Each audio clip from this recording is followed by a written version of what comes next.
Hello viewers, I'm SB and welcome back to Endless Legend. So we're going to be playing as the Ardent Mages today. The Ardent Mages and the Alayi both got a lot of votes in the comments the last couple of episodes, and I think the Alayi actually got a few more. But I'm making an executive decision to save them for later, mostly because they're my favorite faction, they're the one that I like the most and have the most fun with, and look at how extremely cool they look. I want to save them for a darker time. We're just coming off a win, I'm feeling pretty good. I want the Alayi around for when we've lost 4 in a row and I'm starting to doubt if I was ever any good at video games at all. You know, just kind of... It's refreshing to play a faction I really like, get my head back in the game a little bit. So today we're playing as the Ardent Mages. The primary power of these sorcerers comes from their anger. Having survived a long history of slaughter and starvation, the powers that they discovered, and that permitted them to survive, were those based on dust magic, agony, and rage. And line breaks. Line breaks are very important to them culturally. What on earth is going on here? Why is there just a big empty space at the bottom of this description? That's weird. Anyway, okay, so the Ardent Mages are a little bit of a complicated faction. Where is it here? I'm gonna use the Arcana of Matter to explain this to you. Over the course of the game, we're gonna get access to the 5 Arcana. We start with the Arcana of Matter and the Arcana of Agility unlocked. And what these do is they each have a pillar and a spell associated with them. You can see the Pillar of Speed, obviously, is the pillar. The Incantation of Haste is the spell. On the Arcana of Matter here, the Pillar of Knowledge and the Incantation of Defense. The way these work is that on the world map, we will have the option to drop pillars by paying a cost in dust. Just target a hex on the world map that we don't have a district in, and bam, the pillar goes down, and it sits there for 10 turns, and it provides some kind of benefit in the area around it. In the case of the Arcana of Matter here, the Pillar of Knowledge adds science to the yield of the tiles, its tile, and the 6 tiles adjacent. Now, we cannot drop the pillar on a tile that has a district on it. So, in order to take optimal advantage of this, we're going to have to build our cities in kind of unusual shapes so that we have as much of the pillar area as possible within our exploitation area. And we'll get into that. It is striking me now that maybe it would have been a good idea for me to work out what those optimal city shapes were before starting recording. Listen, we're going to figure it out together. It's not that complicated, right? And then the spell part is something we can do during combat. During each turn of combat, during the part where we issue the orders, we'll have the option of casting spells, and they'll have an effect on a tile and the 6 surrounding tiles. In this case, you can see giving defense to friendly units. And you may notice that they say things like +2/+16 science on tiles. That's because the pillars and the spells both have a level. At the beginning of the game, all of your pillars and spells are level 1. They can get up to, I believe, level 5. So +2 science on each tile is the level 1 value, +16 science on each tile is the level 5 value. We can level them up through our faction quest and through researching technology. There are, let's see, dust mechanics, yeah. There are 2 technologies that level up your pillars, and 2 technologies that level up your spells, and then we'll have access to 2 more level ups from our faction quest. So our faction quest is pretty important, although, I'm going to be honest with you, I don't remember anything about it, or how difficult it is, so I don't know, we'll do our best. You know, we always try to move the faction quest forward. So at the beginning of the game, we have Knowledge Pillar and Defense Spell, as well as a pillar that lowers our movement cost on the tiles around it, and a spell that gives attack. We are also eventually going to pick up, in Era 2, the pillar that gives influence, and also the spell that stuns targets while lowering their defense. This is obviously the best spell. This one, which has a pillar that gives dust and a spell that gives damage. And finally, a pillar that gives food and a spell that gives healing. It says 10 to 50 life, but don't stop reading there. The next word's important. This is healing, not an increase in maximum life. I'm like 50% sure. Yeah, so there's, like I said, 2 spells to upgrade pillars, 2 spells to upgrade spells, and then we actually don't have a lot of other unique traits. Oh, we do have Rising Fire, though. This is new. During the eclipse, units with low health get bonus damage, as well as the bonus attack from Ardent Fire. So each of our military units has this rising fire trait that, I believe we all have it, right? Yeah. That gives us bonus attack based on the percentage of health that we are missing, because, you know, we're very, like, into agony and whatever. So the Dust Eclipse will just make that also increase our damage. That seems fine. It's certainly less exciting than the Necrophage effect. So our military units, as long as we're here, we have a basic infantry unit, 4 speed, really good attack and damage for an infantry unit, but unusually low defense and life. You know, we die. That's what we do. We run into battle and we die, but we do a bunch of damage as we're dying. In Era 1, we'll be able to add the Ateshi Zealot, which is a ranged unit that is pretty cool. The Fire Rain capacity makes the Ateshi Zealot's attack work like the Dark Form Alayi Hero attack, where it does the normal damage to the unit you targeted, and then also deals damage to any enemy units that are in the 6 tiles surrounding that, which is pretty cool. You can sometimes get an extra kill or 2 that way. And finally, we'll unlock the Ineka Wing, I'm guessing. It's a phoenix. When it runs out of health, it turns into an egg, and then if the egg is allowed to survive on the battlefield for a couple of turns, the phoenix is reborn. I really don't have a lot of experience using this thing. It's probably good. I'll be honest with you. We're going to have a lot of Ateshi Zealots, probably. This is a great unit. I like these guys a lot. Alright, and with that, I think we are ready to go. So you can see I have expanded the pool of players a little bit, and I got a rainbow color mod just so we would have access to more faction colors. And I put the world shape on random. I think that the game functions best when there's more than one landmass, but I was pretty torn about whether to do like 2 continents or islands or whatever, and also I like having to explore. I like being uncertain what we're going to encounter as the game starts. So I think random world shape, a bunch of people were like, hey, turn up the difficulty of the winter, to which I say, are you crazy? Did you see how poorly we did in the 2 games before the last one? Increased winter and weather difficulty affect the player way more than they affect the AI, because the AI has all that free stuff to fall back on. We'll maybe think about it if we have a couple games in a row go well, but as much as I think losing is a valuable experience for people to have in their lives, I'm not out here trying to lose. There is a difference. So, yeah, with that, let's hit the button. I'm a little worried that 8 players is going to increase the odds of us having both a Vaulter and a Mizari player in the game. Because I think I have the factions on true random, so we can only see one of each faction, but because there are two different factions that are the Vaulters, I might have to disable the Mizari thing. I don't know. We'll see if it becomes a problem. Because I would really like it if there was only one of those guys getting a tech runaway each game.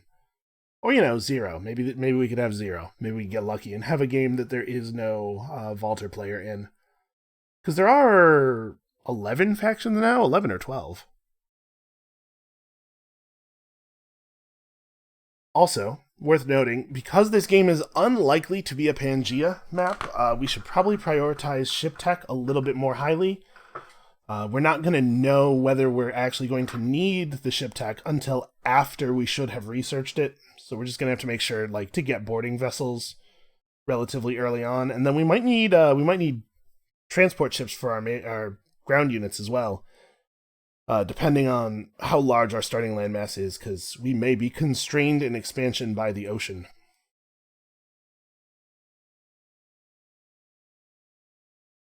In general, I think this faction is fairly powerful, but we do have kind of a fragile start. It's really easy to lose our starting military units, so we're going to have to be careful about that. They are weak, they are soft, they writhe in supposed discomfort at minor penances that the faithful would not even notice. Their sloth will be their undoing. Without the pain, they cannot touch the power. Use your eyes, or I will remove them in atonement. See that Auriga herself rise in anguish, as we all should. Join me in contrition and mortification, such as Auriga has never seen. Together, we will embrace the agony and make it our servant. So yeah, I guess I didn't explicitly say anything about that, but they're into some stuff. It's probably pretty clear at this point. Into some stuff as a society. That's yeah, that's really something. It looks like maybe we are not on... Yeah, never mind. I am not on actual true unique factions, because this is definitely 2 Draken players. I think this is a nice looking color. It's sort of a gray with just like a little bit of blue in it. Alright, let's have a look at our start here. I like it. I see a lot of anomalies real close together. I think we're probably going to want to start on the tile we're on right now, maybe? I would love to pick up the moss pearls. Look at them, they're lovely. But I'm a little worried about the fact that this tile only has 4 industry in its start. This one only has 5, but that's, I mean, it's better. And we have the ability to build out into this forest a little bit to pick up more. Yeah, what are we looking at here? 15,549. It's not an amazing start. It's fine, though. Well, hold on. We don't need to make this decision yet. Let's get a little bit more information.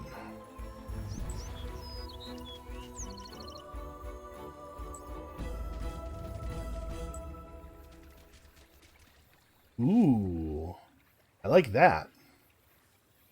Unfortunately, a little bit further away than I would like. Are we going to try to make contact with our minor faction this turn? Probably not. I'm kind of curious about what else is near the clay as well. Yeah, let's have the other warlock run up this way.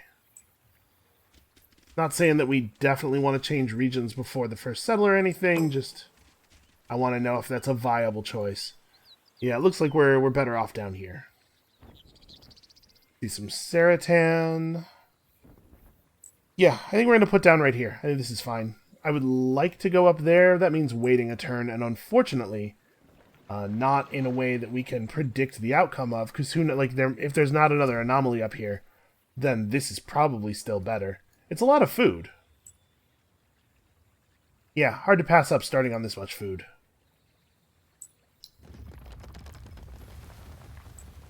This is an all-right starting position. Not great, not terrible. Found ourselves a little bit of dust, and we'll keep an eye out on the world map here. So, what do I want to do with the hero? Oh, it looks like this might be a ruin. We got some particle effects. Yeah, alright, let's head down here. So we have an unusual lake set up already. Curious to see what our surroundings are really going to look like. We're definitely going to have to focus on industry if we want to get anything done, though, with only 5 industry to start with. Getting that Founders Memorial up is important. And I mean, right, the Mill Foundry is even more important than usual here. So, right here, we have our pillar buttons. I'm not actually certain whether I want to drop a science pillar yet. The thing is, we're going to get Mill Foundry so quickly. I'm debating whether I want to drop the Pillar of Knowledge and then change up our research so that we get Language Square first, so that we can maybe start getting trying to get lucky with minor faction quests, or whether we should drop the pillar and just get Mill Foundry as early as possible and start Mill Foundry as soon as we get it and leave the completion of the Founders Memorial for afterward. So the first pillar is going to be 40 dust. They cost an amount that is based on the number of pillars you currently have out, so as long as we have 0 pillars out, the first one will cost 40. And like I said, they only run for 10 turns, so on turn 11 we'll be able to drop another pillar for 40. If we want to drop a pillar after this, and yeah, I mean I am. Let's do it. Let's get stuff. If I want to drop another pillar, it's 105. Obviously, it will be best for us to drop all of our pillars on the same turn and then let them run out together. Because obviously, if we stagger their durations, then like if we have 2 pillars, we drop them at the same time, you pay a total of 145. If you have pillars that are offset, you're always going to be paying the cost with 1 pillar up, right? So we have to be a little bit canny about how we time things. Yeah, you know what? I'm just going to finish Mill Foundry first. And we're going to start building it right away. Am I? Is that a good way to do this? Because, like, there's some other benefits to the Founders Memorial. Obviously, the food and influence and dust are all pretty important.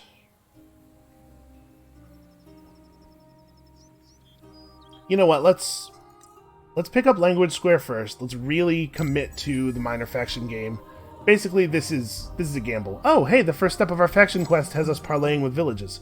All right. That seems like a good thing for us. You know what doesn't seem like a good thing? Somebody killed our brother. Slain! My brother, Verda Abaz, High Sunseeker of the mighty Al-Rubit clan, is slain, struck down by unseen hands. And the cushion plumpers, the soft-bellied priests and commanders who buzz around the Saoshyant like flies around dung, they whisper in his ear that my hand played a part in his death. The Saoshyant is, I am assuming, our king-type character? They are whispering in the Saoshyant's ear, not our dead brother's ear. Thus, I, Zor Abaz, had no choice but to flee. What dark magics my brother entwined himself with, I do not know. But what I know is that his loyalty to our people, his loyalty to our gods, was beyond reproach. That whatever path he'd set himself upon was one for the glory and protection of our people. I swear, as the stars are my witness, I will find the perpetrator and inflict on them the ultimate penance. And, more than this, I will discover my brother's quest. His work will not die. We will stand united, the fiery branches lashing our bare backs, and revel in the ecstasy. Who will join me? Well, gee, with a sales pitch like that, who could resist? Alright, parlay with some villages. Let's do that thing. Let's parlay with some villages in 2 turns, just about. Oh, also, we should look at our legendary deeds. Be the first to destroy 10 armies in order to gain the reward. Very unlikely. Be the first to activate 4 luxury boosters in order to get just so many emeralds. More emeralds than you could possibly imagine. As long as you can only imagine numbers up to 129. Be the first to earn 2,000 influence. This is not going to be us. There's Draken in this game, and Draken are way better at earning influence than we are. And be the first to defeat 3 armies led by a hero in order to gain access to the Eye of the Farthinker. Actually possible. That could be us, depending on how the early game works out. You know, one thing that's not great about this settling location is that we're actually 2 tiles out from the water. Well, we can try to prioritize settling on the coast with our second city, I guess. So what do we have here? We have haunts, okay. Haunts are all right. Oh, this would have been a good location. Check out the dragon tree. And then also there's a geothermal pit here. Like, this tile is very good. Look at all of that. In my rush to get our city started. Ah, well. It's also really sad because this is like just super far away from our city, so there's no way we're ever going to actually get a district over on this tile either.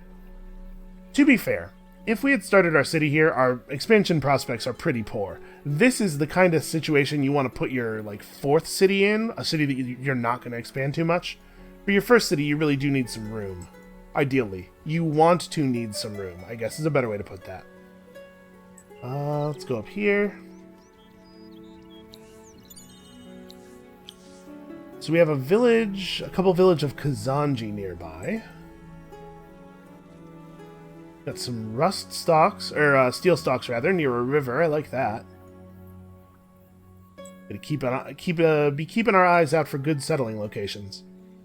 And our starting region has both titanium and glass steel, which is cool. I am into that.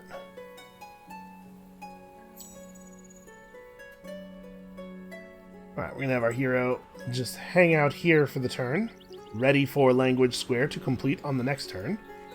And you're going to do the same thing.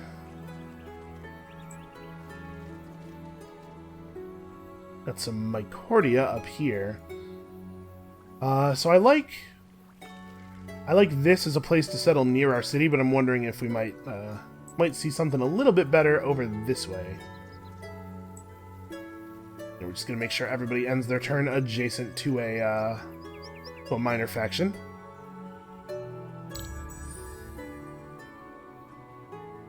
It's possible that it's not right to drop a pillar on the first turn, in part because you could try to get lucky with ruins and get to 145 dust and be able to drop 2 simultaneously.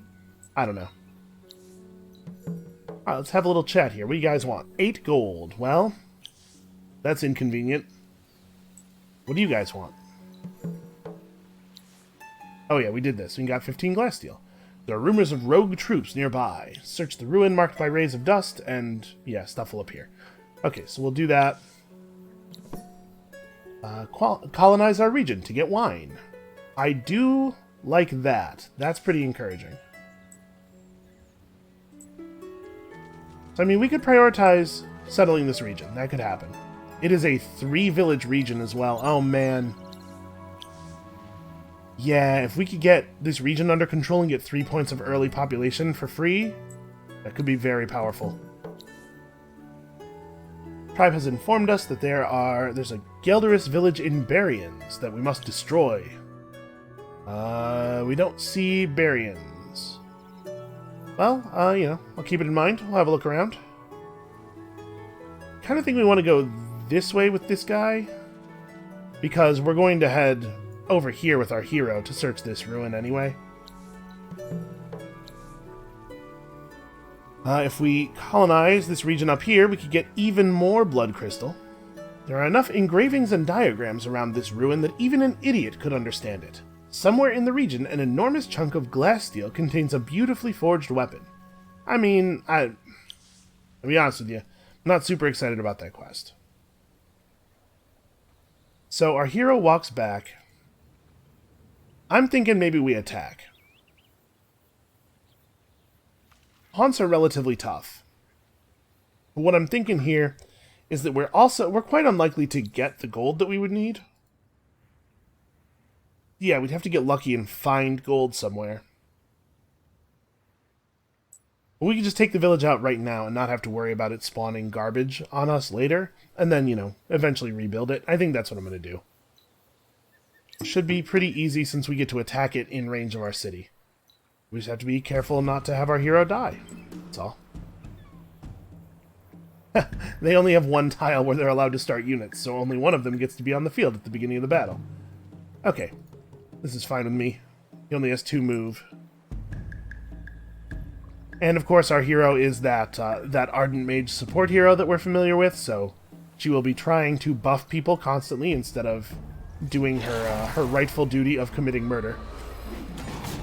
And I do want to say, I think it's pretty likely that this is going to end up being a governor, not a commander, in the long term. Haunts have that chain lightning ability. So yeah, whenever you have the opportunity to use your starting village's militia to fight minor factions, you should take advantage of it, because militia regenerate easily and for free. Just like infinite free troops. So, why are we talking about using this as a governor? Well, army damage boost 2 is pretty cool. Although it's also not hard to get it's not hard to get that on a trinket. But science is very important in the early game, and you get a very large flat science boost from the bottom tier Ardent Mage's skill. So we're going to do a little bit of work out here in the world, and then we're going to reassign as a governor. Could rush this, but if we did... No, I'm going to hold off. I'm trying to hold dust until we get the mill foundry, and then we'll consider rushing the mill foundry. Alright, so you need to get back over here, and I believe... usually things that are worded this way are like when you search the ruin, enemies are going to spawn. I'm pretty sure that when we search this ruin, we're going to get 2 free troops. We're going to get a couple of units. Yeah. Good progress on our faction quests so far. Our faction quest movement per turn is, on average, very high.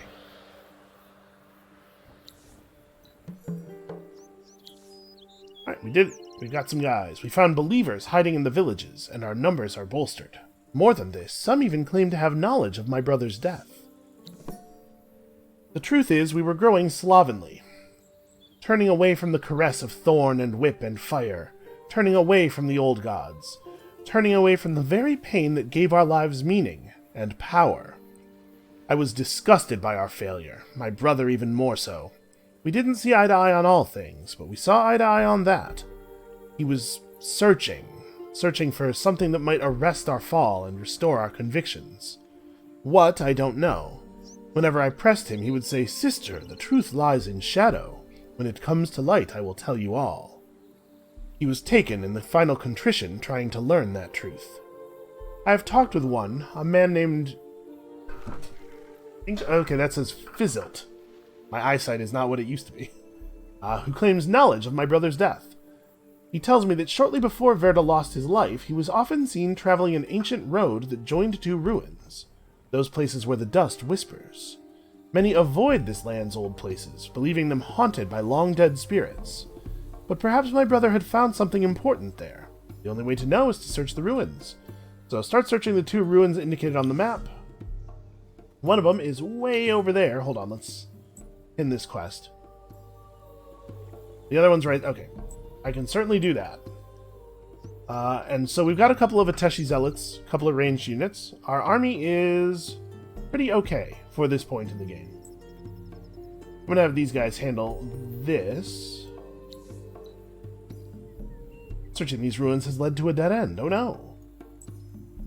And obviously, I'm pretty sure you always have to search them both.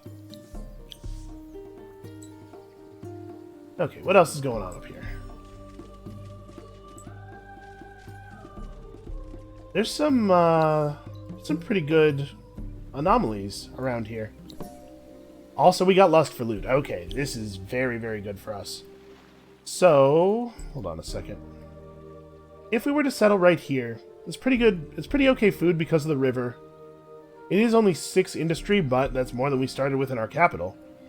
We could settle over here instead. No, probably not. We probably have to take advantage of the mineral rich because we need industry yet. We are not at the point where we could use dust to really paper over failures to build.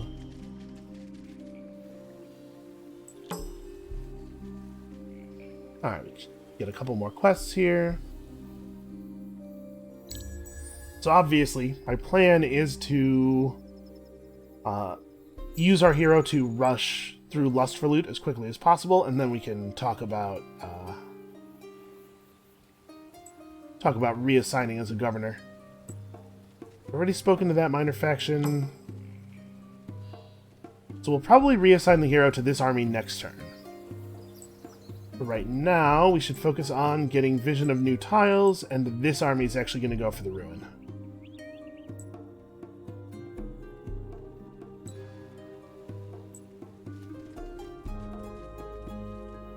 I will say I'm somewhat heartened that we haven't seen another player's border yet. Bring these Silix 8 glass steel for pacification. This region is quite far from our own. I think I'm gonna not do that because there's no reward associated with it. If it looks like we're gonna settle here, we'll come back and get that under control. For right now, we need that glass steel potentially. All right, Alondarin has finished its important deeds. We're already at 2 population. We may or may not end up rushing some stuff here. So let's talk about Lust for Loot. If we're going to chat with this village, we probably ought to warp the hero over here before we do it, because chatting with the village is worth XP. I kind of want to get more vision. But if I move the hero forward at all, we're going to not be able to reach the ruin this turn, right? Because we need 3 points of movement remaining. And moving the hero forward into either of these spaces would cost us 2, leaving us with 2. So yeah, I guess we'll just warp the hero over now.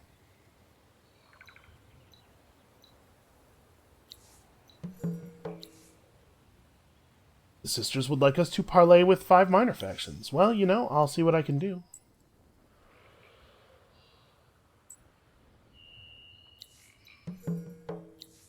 Alright, so that's 80 dust, and the next one is all the way up there at the extreme top of the map. It turns out we've discovered the edge of the world.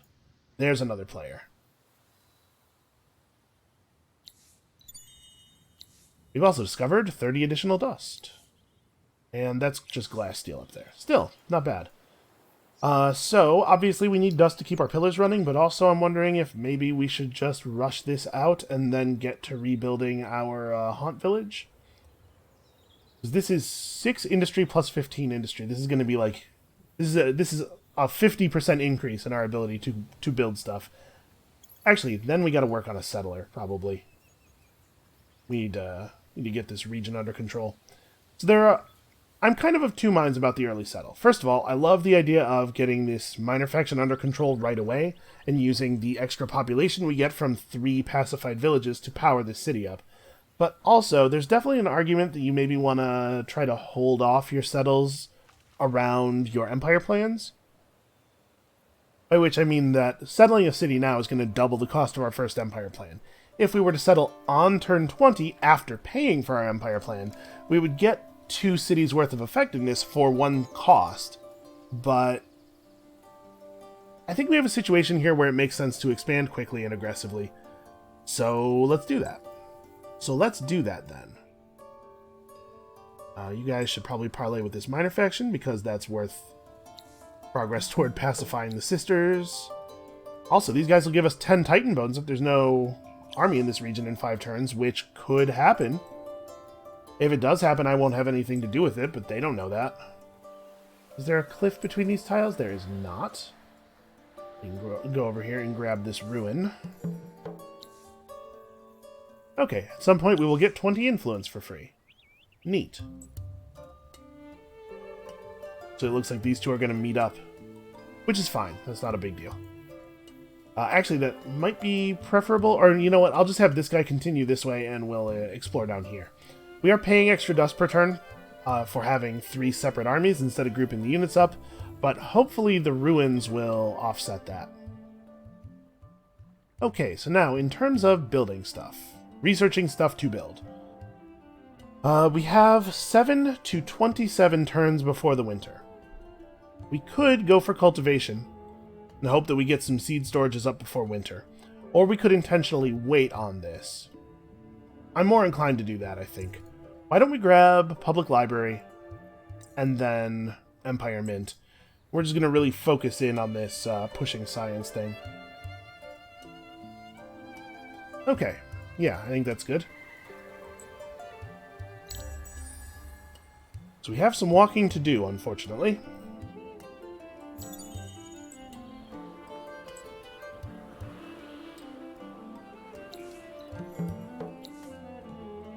An army led by a hero, search those temple ruins to get some free units. They're not good units, but they're free units. We'll get to it, probably. I'm certainly not going to go off course. We have a place that we are headed.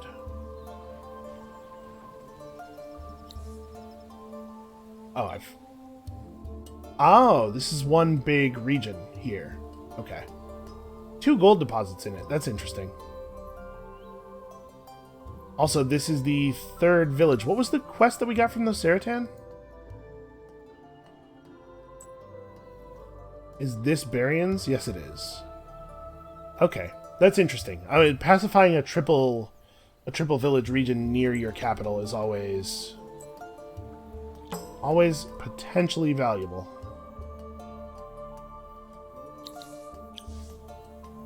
So we're looking at 5 turns on the settler. And then after we get the settler out, I don't know, we may want to focus on food a little bit more here. Try to keep an eye on our hero army, make sure that we do not get surprised at all here. I wish I had any idea. It looks like it's on the low elevation, so going up this way may block us off from it. We're going to try to stay low. Yeah, looks like we would have gotten dead-ended up here. Oh no, it's not too bad. We would have been redirected very slightly. We'll get the next step of Lust for Loot next turn. We'll get our faction quest moving forward next turn. We get this right now.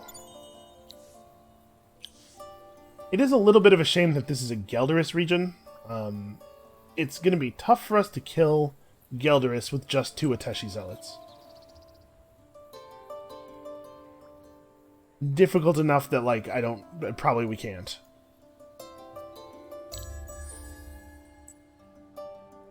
I like our start, though. I think this is pretty good.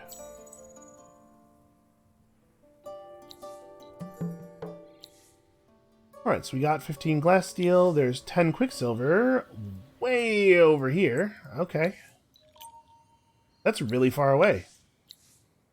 Also, if we come back and search this ruin with a delver and also 8 titanium and 8 glass steel, we could get a crossbow that we will use for a while. Honestly, plus 36 plus 60% attack is pretty good. It's a good crossbow. I shouldn't down talk it too much. So how much? 2 turns are left on your reassignment cooldown? I think this is a thing where we're going to end up reassigning this hero. So we could grab a boost of science on anomalous terrain, and eventually big fat boost of science. But you probably notice that Firestarter does not connect to Cold Operator. So if we want to be able to get to Cold Operator, we're going to have to take a slightly different path. I think I'm going to just we're just going to max out Renaissance Thinker first, because it's really a lot of science relative to what you're producing in the early game. So it's this ruin all the way over here? Man, that is far away.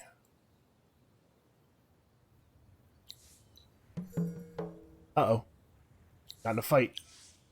We've been ambushed. Destroy those who would keep you from your quest. Also, we got 15 emeralds, so we are currently content. We could just pop these emeralds right now and go up to above content. This step of the quest is about to award us with 10 Moonleaf, which is a really good reward, provided we can win this fight, which I think we can. There's a lot of minor factions that would beat a Telsum Warlock one-on-one. I'm not sure that a Drider is one of them. Driders are pretty bad. Also, because of the terrain we encountered him in, we get to start right next to him, which is bad for him. Capital B-A-D, bad. If you're wondering why our unit wanted to move over before attacking, it was because standing in a forest confers a defensive buff. For some reason, that's not appearing on his status effects bar, but it is right here. He has 50% more defense, all the way up to 30. Alright, well, we're tearing through this faction quest. This is going all right.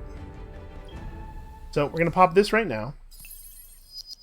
Hooray, we're happy, and also we have plus 50% science. Honestly, 24 science per turn, not terrible for this point in the game. And we got some dust. And we're going to roll through here and okay, what's going on? The Seratan, they're from a village in a region called Fritta. Find the village and parley with them to learn more about what is going on. Okay, I will do that. It's right here, so. We probably can't actually take them. I think what I want to do with this army is just merge up. We've gotten some good exploration going on, but first of all, I need to stop paying so much dust for upkeep, and secondly, we need to be able to fight a little bit better. Okay, so we'll hold on to the emeralds for now. Remember that our legendary deed is calling for us to activate 4 luxury boosters. So the moment we have 4 luxury boosters worth of stuff, or we have we're about to lose the ability to pop the booster, say because settling a city would take us beyond the cost for it, we'll go ahead and pop it. We definitely want to make sure we're getting the value. Alright, so we've already talked to this faction. Not going to be able to get any value out of parlaying there. But we can at least search this ruin on our way back out. And maybe reveal them. Oh no, we talked to the minor faction for this region as well. Alright, this is the Your Pillar Just Ended icon. So yeah, we should definitely replace that pillar. So, to be clear, what we're getting out of this pillar right now is it is giving 2 science to these 4 tiles. Also these 3, but we're not getting anything out of that. But this is 8 science per turn. This is quite a significant percentage of our total science output right now. I don't remember if this is going to provoke more combat, so let's just move these units close enough together that I am ready for the combat should that occur. It did, in fact, provoke more combat. I think we're in reinforcement range? Yes, we are. The Seratan hold an artifact belonging to your dead brother, the Transcendent Rod of Verda. Defeat their army and reclaim your brother's possession. Maybe we will do that, then. Perhaps. So the Ateshi Zealots are pretty good fighters. Driders are pretty bad fighters, but you're noticing that the Ateshi Zealot continue our trend of having very bad defense and extremely bad HP. So, yeah, some noses are going to get bloodied here for sure.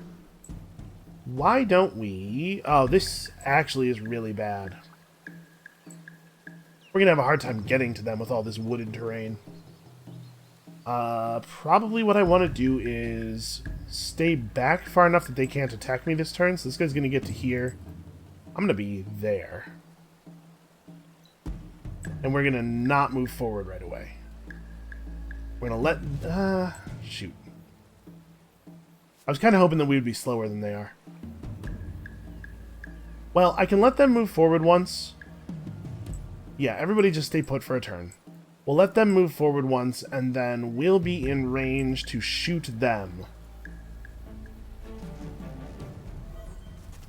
Oh, right, they cocoon each other. I forgot about that. So, stuns a friendly unit and increases its defense, and also heals it. You just put them in a nice healing cocoon.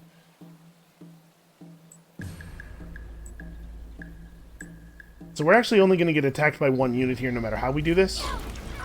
And you can see we get a little bit of AoE damage. This guy's defense is really high, though. Oh, I should have had you... That was a mistake. I needed to have this unit move forward so that this unit had space to move forward as well.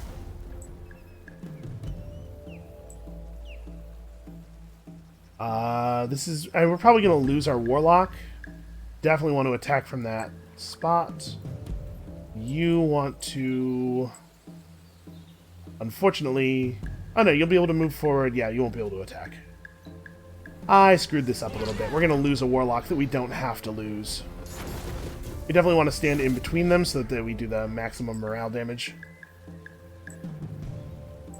Actually, you only have 16 health.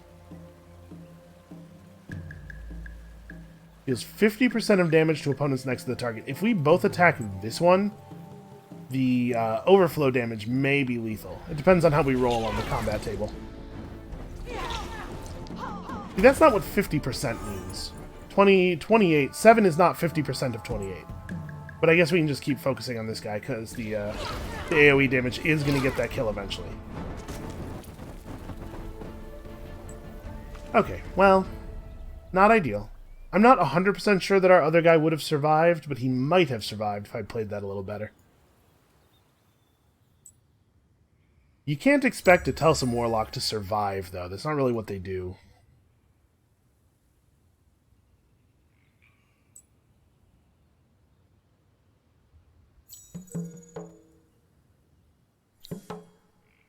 Okay, we got 10 Titan Bones. That's awesome. We are definitely going to pop the Titan Bone booster immediately because it gives a considerable amount of industry.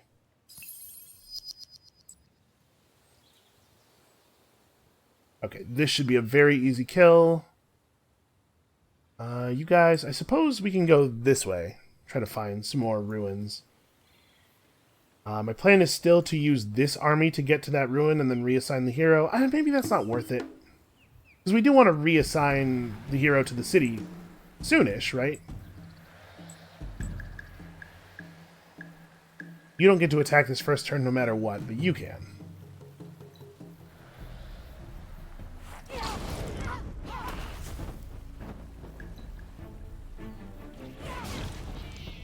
It is nice to have a ranged unit with a high initiative count. So we've acquired a Transcendent Rod of Verda. You can see it requires Hyperium to equip. We're mostly going to leave it in the middle of the capital and look at it for a while. Mysteries and enigmas. We found a scepter with my brother's characters in the Saratan camp. They claim to know nothing. Is the scepter a simple spoil of war, or something more? We possess the finest interrogators in all Auriga. Our inquisitors know the landscape of pain the way a red spider knows the dunes. They know how to burrow through weak flesh in search of the truth.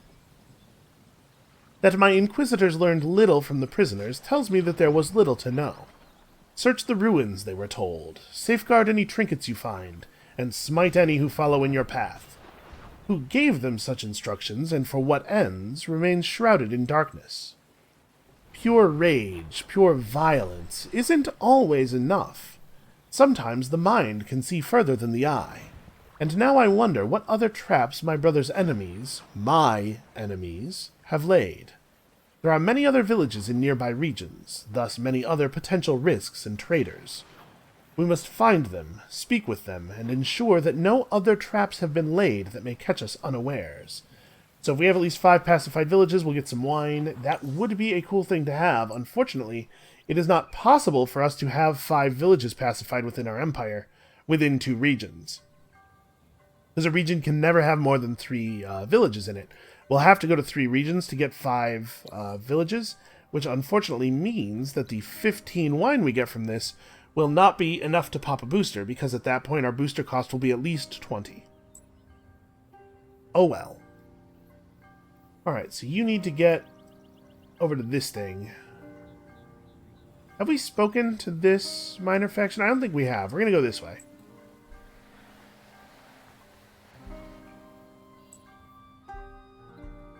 Okay, you've already moved for the turn. Settler will finish on the next turn. And do we have... Yeah, we want to do that up. I do want to get this Haunts Village rebuilt. There's a point of population waiting for us there. And then we'll get the public library, and then we'll get the mint, and things are going all right. I think we have a relatively powerful start here.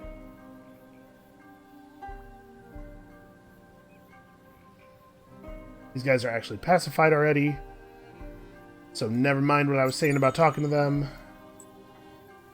It's about to be Dust Eclipse time. Are there... That is a temple ruin. Yeah, okay. We'll end the turn next to the temple ruins. Somebody hit Era 2. You know, it's gonna happen. So once we have Empire Mint... We're not particularly high on dust. We're probably not going to be able to hire another hero anytime soon. Probably we want to get our furnace up. We have 2 good strategic resource deposits. We should make use of them. Oh, also, we should probably pop the settler out of here and have him start over toward our new territory. It may end up being the case that we settle on turn 20. Right, because it's going to be another 4 turns from here. Oh, sorry, another 3 turns from here. Just to walk over there, so it'll be turn 16. I probably don't want to sit around for 4 turns. We'll just endure the high cost of our first Empire plan. It's probably worth doing. Alright, show me some stuff. Free stuff. Show me that good free stuff. Yeah, like that. That's the kind of stuff. Man, maybe it does make sense to go for the hero marketplace. Because we're going to end up with some fair amount of dust by the time we're done here, right? Can you search that other ruin this turn? Alright, let's do this. And then I'm going to port the hero over, and we'll push Lust for Loot a little bit further. 75 more dust. Then assign hero.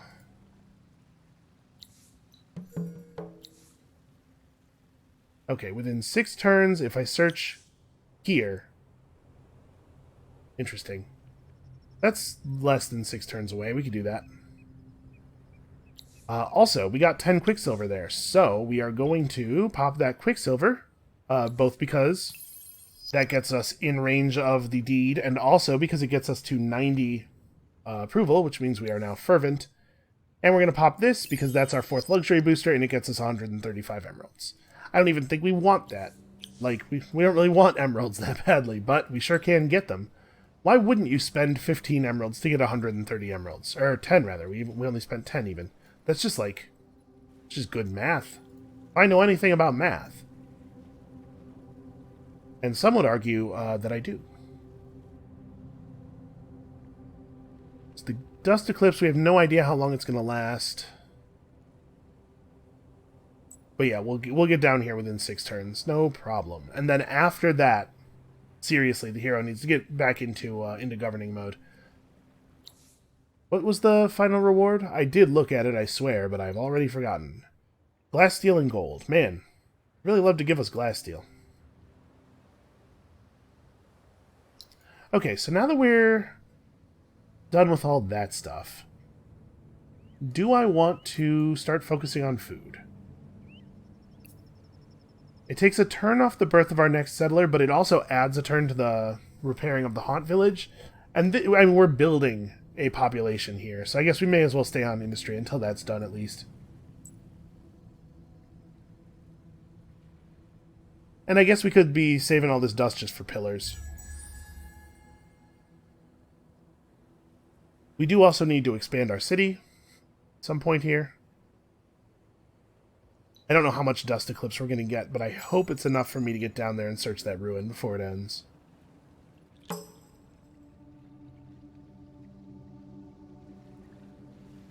And we have picked the best spot in this region, right? Fair amount of dust and science. Like, it's a pretty well-balanced location. Not huge on dust and or not huge on industry and not huge on food, but not totally bereft of them either. Yeah, I think that's right. And the settler gets to search this next turn as well.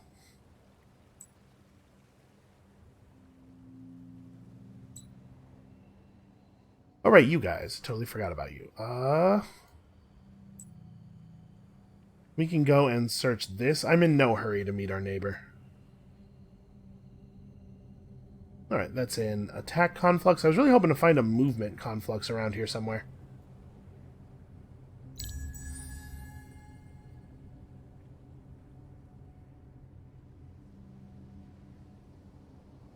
It is nice to be fervent this early in the game. It's pretty handy.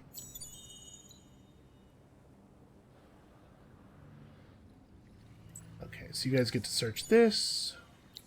Get me another 75 dust. And then this is the turn we could settle. 7679 is not terrible, and we're near the river, so it could get better. This is another, like, fine, not great city location, but I really, really want to pacify these minor factions. Yeah, alright, let's do it. So they've given us 15 wine, and if we maintain a minimum of 3 influence in our new city for the next 5 turns, we get pacification and also some dies. So the settling has pushed us down 10 approval to only happy, but we can pop the wine right now and get back up to fervent. And I don't think there's much sense in waiting. Like, being fervent is very good. So we will assign this citizen to influence, so we are producing 3 influence per turn, and I think I'm going to spend a bunch of dust to rush out the mill foundry so that this is actually... Yeah, I think that's worth doing.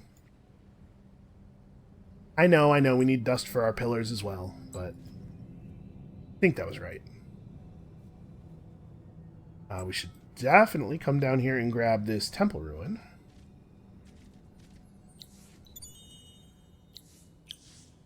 Yeah, see, we're still going to be fine on dust.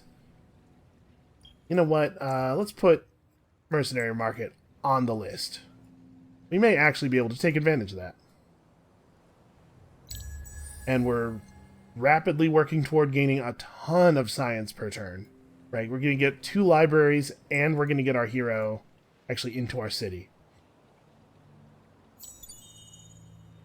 Yeah, it's going to be good. And the fact that we have to assign a citizen to industry, or to influence rather, for the quest that we've been given also means that we're actually going to have enough influence to get our faction, or get our, what do you call it? Our empire plan. At least a level 1 empire plan. Alright, give me one more turn of Dust Eclipse. And the amount of dust you get in the early game now with this Temple Ruin Dust Eclipse stuff is pretty cool. Aw, that's a shame. Still, though, not bad. I think that does mean that that winter is basically upon us, though, right? Somebody else, one of the Draken players, in fact, defeated 10 armies already on turn 18. Pretty harsh. Oh, did I have to have a hero in this army? Yep, with an army led by a hero. Okay, well, shoot. I guess look around for other stuff to do then. Oh, we haven't talked to these guys yet. So Alondarin needs to get our Empire Mint up, and then, I mean, we could go for the Megapole. Probably shouldn't. We should go for probably is population. And also burrows and stuff. Right, because this first burrow is pretty significant. And remember, pillars more effective when there are more burrows, because we'll be working that tile as well. Yes, that's... Man, I do want the Megapole. Let's get some basic stuff done first. We'll see if it is reasonable to get it. I'm a little uncomfortable with devoting 17 turns to that thing right now.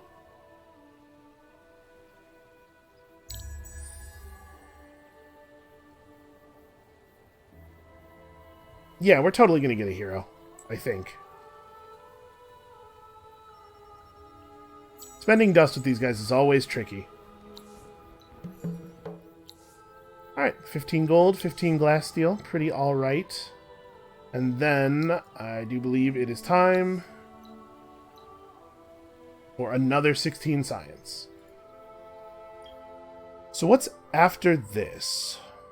We could grab topography. Geomic Labs obviously is pretty good.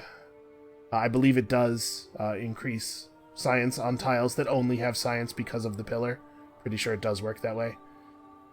We might want to pick up sewer systems. Right now, the sewer system is enough to make sure that all of our cities are happy, even without any approval from boosters. But I guess since currently we're riding on approval from boosters, maybe we could skip this for now. Do we have any luxuries in either of our regions? Not that we've seen. I guess there's still a few tiles unrevealed here we should fix.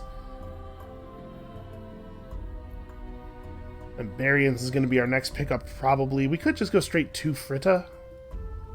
Oh, you know what? Probably before reassigning our hero, I should have taken care of this problem.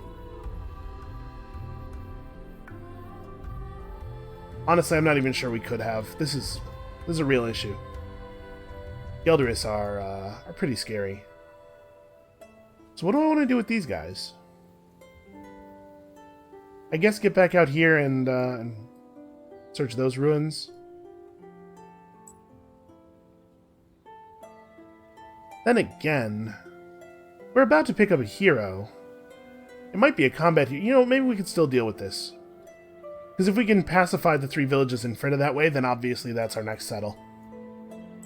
We're going to hit 40 influence on this coming turn, which is good because that is the amount that we will need for our empire plan.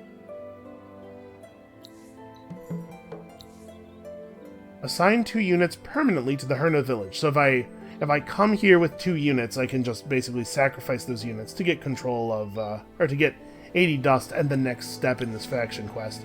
We also could just attack them. Try to use our warlock plus the 2 militia to pacify the village. I don't know. You know what we might do? Get these 2 eyeless ones and then just feed them to the village. That might be worth doing, actually. Because I don't really care about the eyeless ones. Like getting control of them.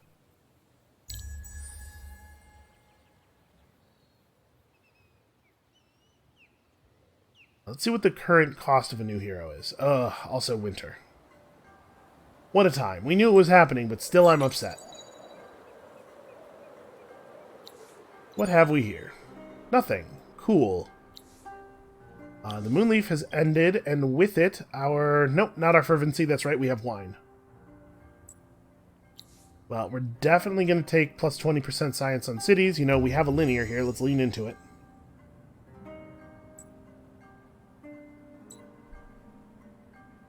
And let's have a look at hero costs. So right now, heroes are only 300-ish.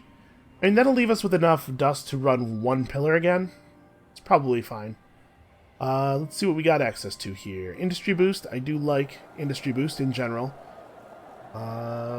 Influence boost 1 or army attack boost 2. Those are both fine. Army boost 2 and also Alayi I do Enjoy and allow ye hero.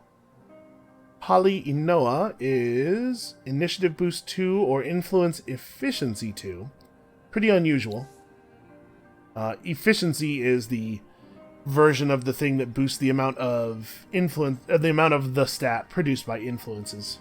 Or, the amount of the resource produced by citizens working the resource. There you go. I got there eventually. Army Boost 2. Dust Boost 3. That is compelling. And then this guy also gets us a lot more dust, in particular from rivers, and we do have a river in our second city. We might be looking at Johnport. Duke Leofric Whitechapel. Army Defense Boost 3 is definitely interesting. That's a lot of defense, and you don't get access to the Defense Boost trinket until Adamantian and the other thing. You know, second tier strategics. So, that's interesting. Getting an infantry hero early so you can level them up is also cool, but it should be noted that this guy's a Broken Lord, and Broken Lords are not organic beings and so cannot heal. You have to pay dust into them to heal them. You just repair them. So, having a Broken Lord hero is a little bit of a strain on your economy. The trade-off there is that, like, look at his combat stats. He has 115 defense? Is that, wait a minute. That says 67. Oh, right, because here we're seeing him with the effect of the defense boost. Boy, he just does not take damage. Expansion Support 1 is an unusual trait. Reduced Expansion Disapproval. I don't think that guy's realistically on the docket, but, like, I think we're looking at these two. And the question is, do I want to get Leofric and try to kill the Gelderus village in order to potentially pacify the guys in Freya, and thus get another three minor faction village area? I think the answer is yes. Johnport giving us dust would allow us to purchase a second hero more quickly, but if we pick this guy up later, like, our units are in that position right now, right? I think we're going to take this for right now. Maybe that was inadvisable. Who knows? Really, who can say? Alright, let's go have a fight. So we're building an Empire Mint in one city. We just finished an Empire Mint in the other. Hoping that'll be enough to keep us afloat. 2 turns off of another point of population. And the second borough is both pretty good for us and also kind of a bummer in that it's going to reduce our approval a bit. Where are we at on our things here? That's active for 2 more turns. So our actual approval level in our cities is 115. So it's 105. So when we lose the first approval booster, when we lose the first luxury booster, we're not going to drop below fervent. I'm just trying to figure out what the timing is for popping this gold. Because I want to use it, but I want to try to use it when the 5 approval is going to keep us above a threshold. Oh, also, we need research. We are 1 tech off of moving to the next era. What do I want before we move up really badly? Actually, a lot of things. You know what? The winter is not going to be very long. Let's pick up cultivation. We can start building seed storage and have it come online right as summer begins. Try to get that good value.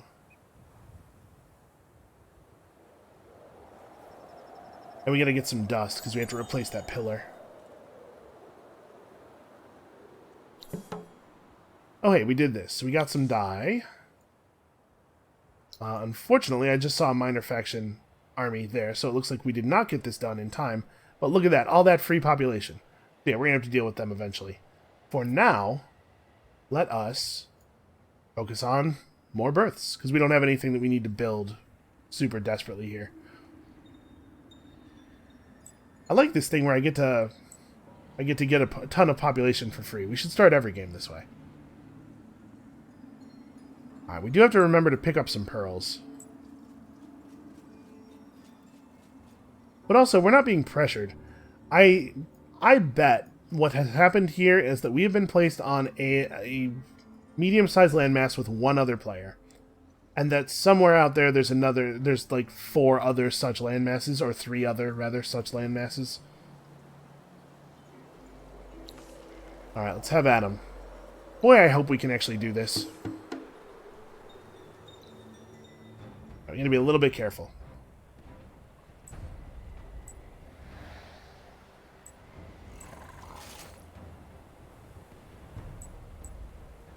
The good news is, we're going to be able to have this guy in a position where he can bottleneck the Gelderus entirely.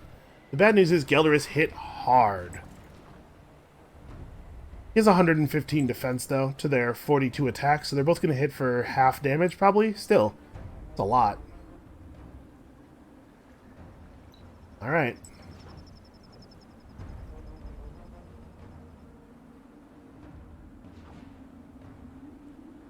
So we actually want this unit to move forward before attacking. Because I want to try to ball my units up as much as possible. Make sure you're... Hold on. You. Hey. Follow orders. Move to that space. Move to this space. And then attack that guy. Yeah. And then you move to this space and attack that guy. The ideal setup here is that we have hero here, mage here, because that means everybody's getting +2 morale.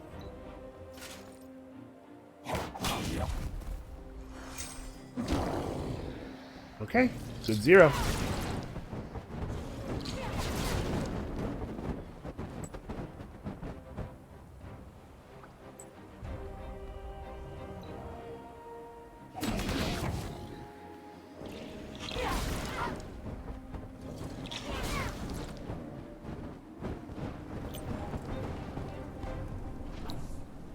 Okay, so 10 blood crystals return to the village to restore their trust. That'll be good for us. Man, I wish we could sell our, Sorry, which village was it? I don't remember which of the 3 villages in the region I got that thing from. It's this one.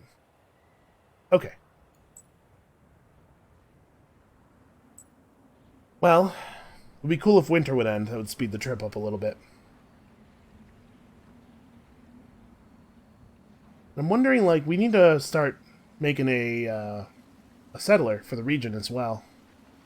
Probably we settle right here, right? Because we got steel stalks next to the exotics next to the river. It is not an ideal place to grow a city, but actually this region is so weird and thin that there's not a good place to grow a city.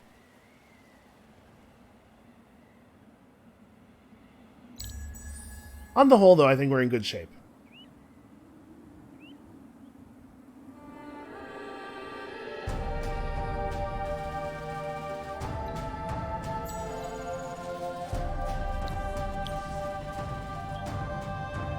Terrible time for the Titan Bones to end. Yeah, we want to wait until the next one that's going to end is 2 turns, and then we have these that we can pop to get some of that back. I'm going to try to keep us fervent as long as possible. So, what do we want to research next? Probably... I mean, we could go real hard on food. We certainly have the glass steel to support this. We also could pick up the Arcana of Authority. Probably not a high priority. Like, this is obviously pretty good. This is pretty good. Get those trade routes running on the roads. Access to the resource part of the marketplace could allow us to get bursts of dust that we could use to place pillars, I suppose. But honestly, I'm also thinking that, like, maybe Aqua Pulvistics. We built 2 cities next to rivers. We just go back and get some more First Era stuff. There's a lot of good stuff in the First Era. And I'm less worried about combat than I am in some games. We don't need to rush this, the fighty stuff. You know what? Yeah. This only actually works during the summer. But it's gonna be summer any minute now. I think I want to refocus on industry to get the seed storage built, and probably that's true here as well. Right, the optimal way for this to work out is we finish the seed storage as it becomes summer, and we're 1 to 4 turns away from that. Grab our first pearls.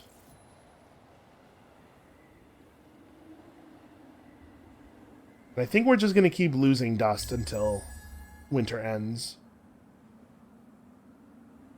Boy, it sure would be cool if winter would end, though.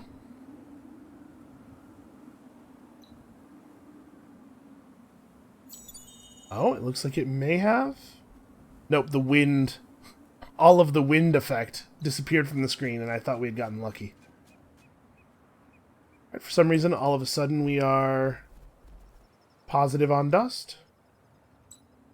Not super clear what happened there. You know, that's just how things are. Let's keep exploring. So the fact that we haven't met Red and we haven't seen their border change makes me wonder if they're the cult. If they are the cult, that's some extraordinary luck for us. Being on an island with the cult. Pretty good. We can probably afford to focus food and also let the seed storage build at this lovely natural rate here. Maybe we should hard focus food, though, and get the husbandry center up as well. And then we hard focus industry, and then we can go back to being on food. Yeah. Yeah, maybe. Maybe, in fact. Because I would love it if we had some population. That would be really cool. It would also be really cool if winter ended right now. No, it doesn't. It doesn't look like it did. Think of the value, though. Think of all the value we almost had there. Okay, so we've had some more resources end. Let's crack the gold. Make us positive on dust a little bit. And also more emeralds. We can hold the die for when the gold ends. That gets us back to fervent. Never don't be fervent. Never stop always being fervent. Another 14 industry. This city is now outputting 100 science rather. The city is now outputting 103 science per turn. Not bad for turn 24. And research-wise, we're gonna need. I mean, at this point, we can afford to pick that up, and then like public granary. To really keep charging our food and science. Okay, it's another 3-village region, which is interesting. You know, after we talk to these guys, we could warp Duke Leofric over to that other army to pick up those, to pick up the eyeless ones from this ruin, and then deliver them to this village, which may or may not work. I'm not 100% clear on that. It might want units that are actually of our faction rather than just units that are owned by our faction. I guess we'll find out. Come on, Winter. This would be the time. This would be the time for you to end.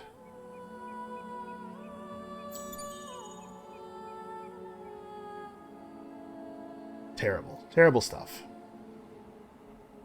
Okay, Gelderis are,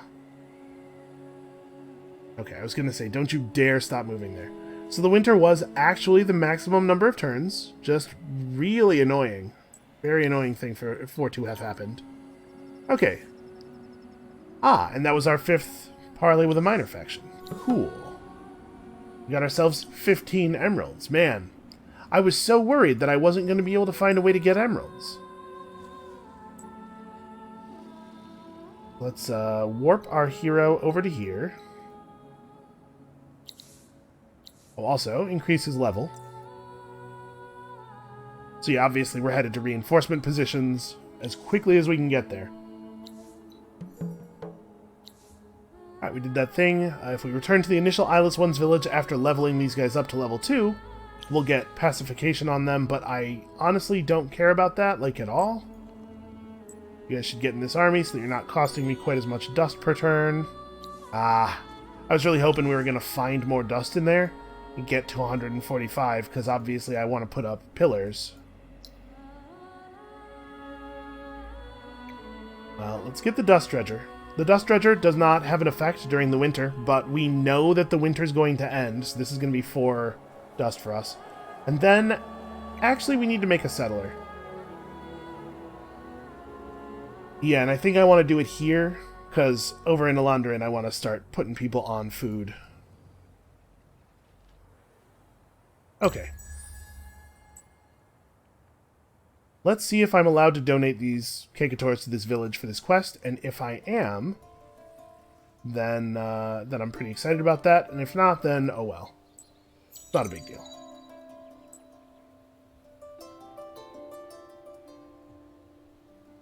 Trying to stay close to Quahusk. Oh, right, I was going to have these guys retreat. Oh! I didn't think that we would be in range of the city.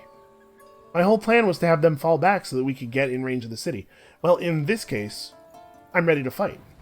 Gelderis are powerful, excellent units. However, unfortunately for them, they're cavalry.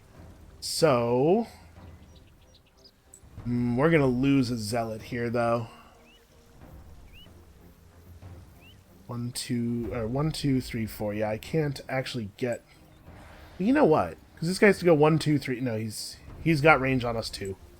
There's no way for us not to get caught. Well, maybe we'll get lucky. Maybe they will elect to go after the militia instead.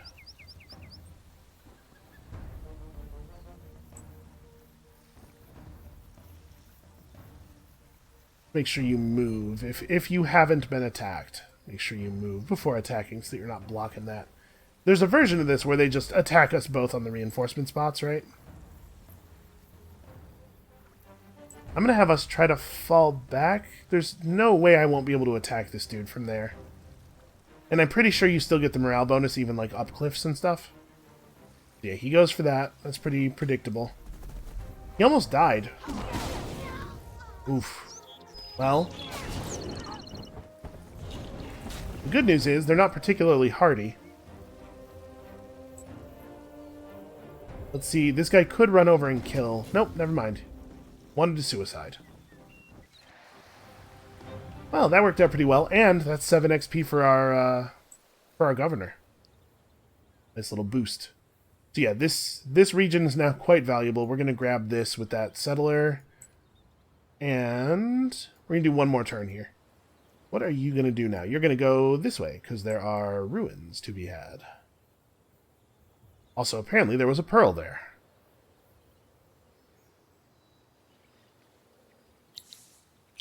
Alright, so the wine ended. What's our approval look like now? 60. That's bad. That's a bad number. Well, let's pop this die. That'll get us back to happy, at least.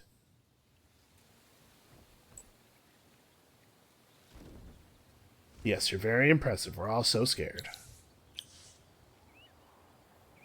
These guys are 1 turn off of that. How many of them can I move and still get that in 1?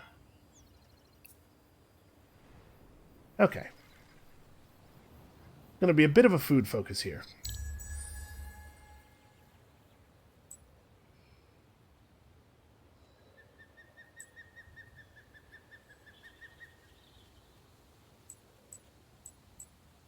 Come on. Alright. Select these 2, step them out, have them communicate with the village. Hey, that totally worked. Alright, so we got 80 dust. And then defend the Herna's village for the duration of the hunt. If the village is destroyed or pacified by another faction, the quest fails and the units are lost. Oh, we'll get our units back at the end. Okay. That's cool. And that gave us enough dust to run 2 pillars. Let's put up our pillars here. We had a little bit of a gap there in pillar coverage, but I think it was reasonable. So as soon as this thing is built, we're going to be getting a little bit more coverage on each of these. 1 more tile on each of these, which is pretty good. That's another 4 science. In addition to, you know, that district being really good. We also finished intellectual jealousy, so with that we could assimilate a faction. We have a bunch of Kazanti villages, so we're at plus 15% influence if we want to be. Or we could just go 5% science. I don't know. It's not a decision we're going to make right now. We are going to end the video here, but we're also pushing toward having 3 Seratan villages, and Seratan give you defense. So we could hold off a second and then end up with plus 15% defense and also the ability to build Seratan. I don't think I care for that very much, honestly. You know, demons are actually pretty good units. If we assimilate the Kazanji, they have the Chain Lightning ability, they're fast and tough, they're flying. Yeah, that's definitely worth considering. I think, though, for now, this is where we're going to call it. I'm excited about this opening. I think we have some real potential here. So that's going to be it for us for today. Thank you all so much for watching. Come back next time to see how I screw this all up, and we'll see you then.